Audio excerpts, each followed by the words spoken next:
Today's gospel reading, we have an account of the visitation, Our Lady going to visit her cousin Elizabeth.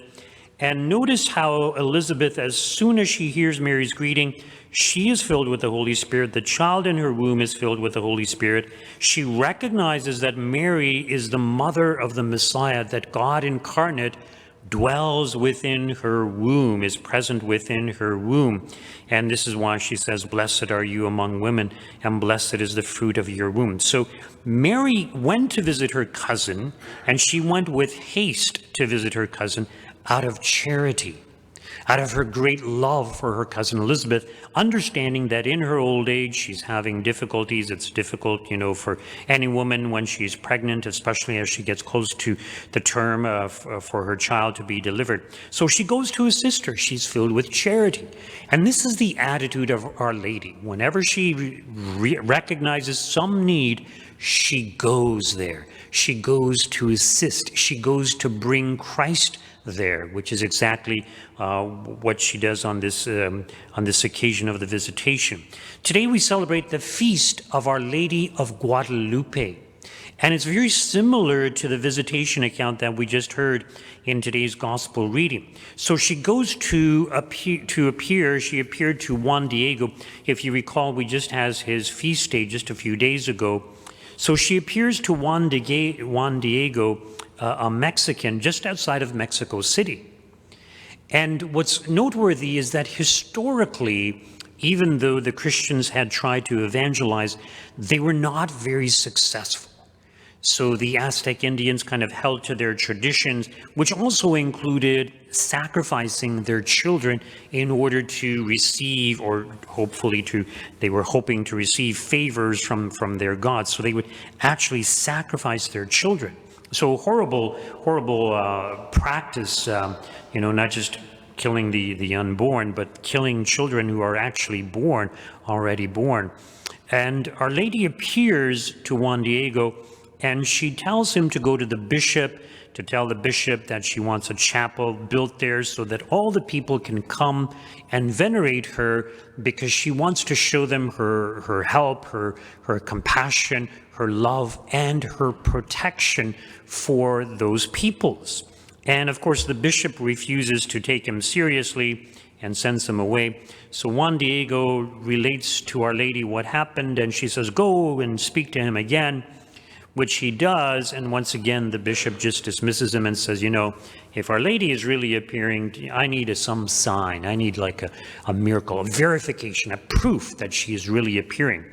So he's afraid to go back to Our Lady because he just thinks he's not the right person for it. He's a very ordinary, simple individual, very humble. Our Lady refers to him as one of the most humble of her servants, of her devotees. So he's extremely humble, not very well spoken. And so he thinks that she must have made a mistake in choosing me. So he doesn't want to go back to that area where she appeared. But his uncle is sick, and so the uncle sends him to fetch the priest to anoint him because he thinks he's going to die. So Juan Diego has to go, and he takes a different path, but Our Lady appears to him nevertheless and tells him that she still wants him to go to the bishop, not to worry about the uncle. His uncle will be fine. He's going to be healed. And she tells him to go on top of the hill and to pick some roses. And that time of the year, actually around December the 12th, there aren't really many roses growing. So anyways, he goes up on the top of the hill. There's all these roses there. And she helps arrange the roses in his tilma, which is the cloak that he was wearing. And she says, "Bring this to the bishop," and show it to the bishop.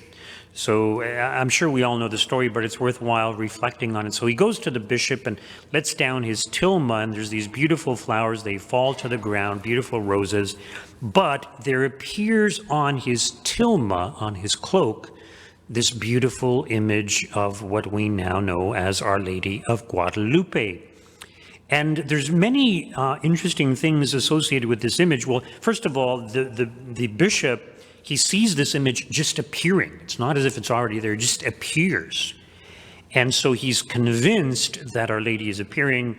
A shrine is built to Our Lady, and it's actually become the most popular Marian shrine in the entire world. It's estimated that over 200 million pilgrims go there every single year. So it's a very popular shrine.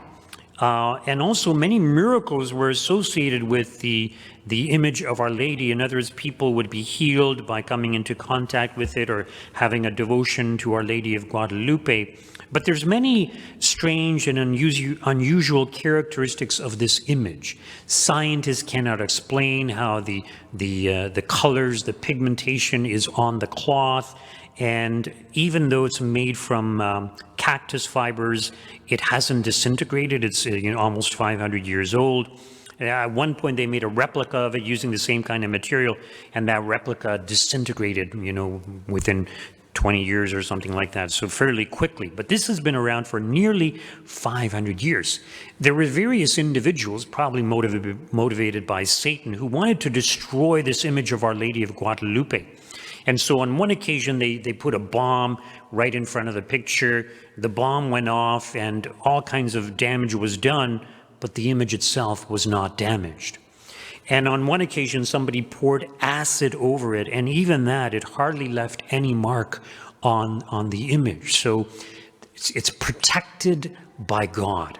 But also, as I mentioned, when Juan Diego let down his tilma and there appeared this image, and scientists who've examined the image, when they look at the pupils of the eye, they can actually make out the image of the bishop sitting there with his aides beside him.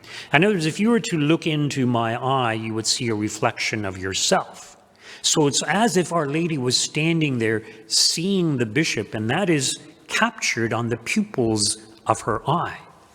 And not only that, when they put a stethoscope onto the image, they can hear a heartbeat. It's as if the image is alive.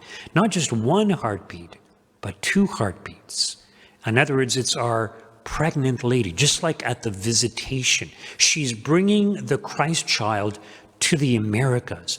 And this was very significant also. And she's dressed in such a way that it appeals to the Mexican people. And there's so many miraculous things associated with this image. Even the stars around the image of Our Lady, they correspond with the stars in the sky in that area, but from the perspective of God looking down on mankind. So it's the reverse of what we would see when we look up. So they've discovered all these strange phenomena associated with this image, and it's God's way of reminding us that He exists, that He loves us, and that Our Lady is our greatest intercessor, and she comes to our aid. So because of this apparition, millions of the Mexicans converted and embraced the true faith and stopped these child sacrifices to their pagan gods. And it's just wonderful. And it's a reminder for us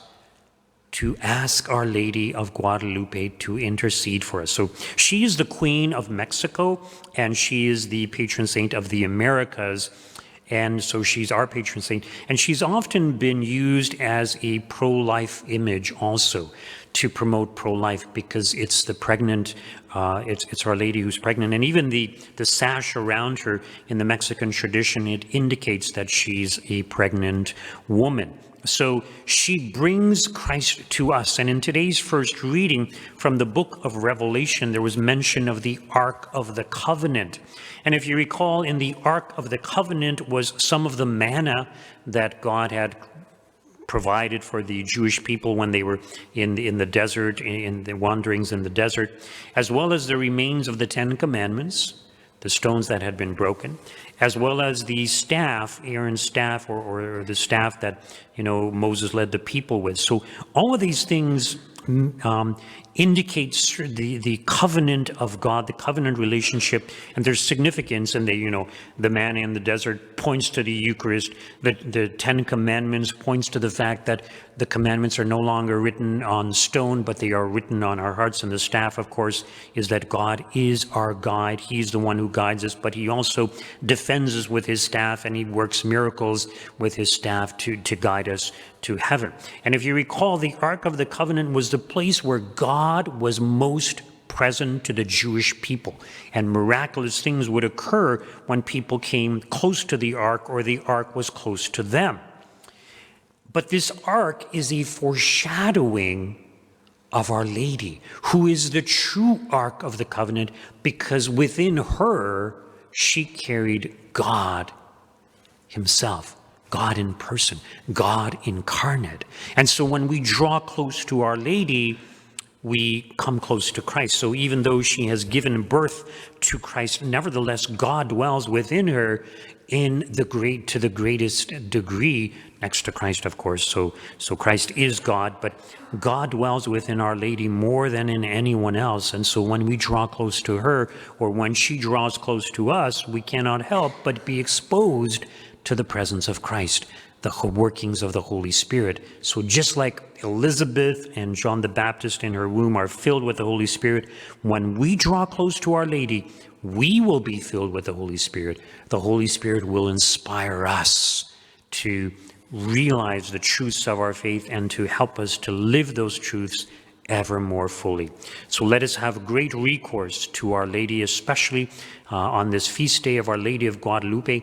Let us ask her to intercede on our behalf, but let us also ask her to intercede on behalf of America, North America, South America, because we are straying from the ways of God, and child sacrifices in the form of abortion are now back. It's just a different version of it. So we need her intercession. We need her to come back. We need her to appear again and to put an end to this child killing and all the terrible, terrible things that are happening in society today.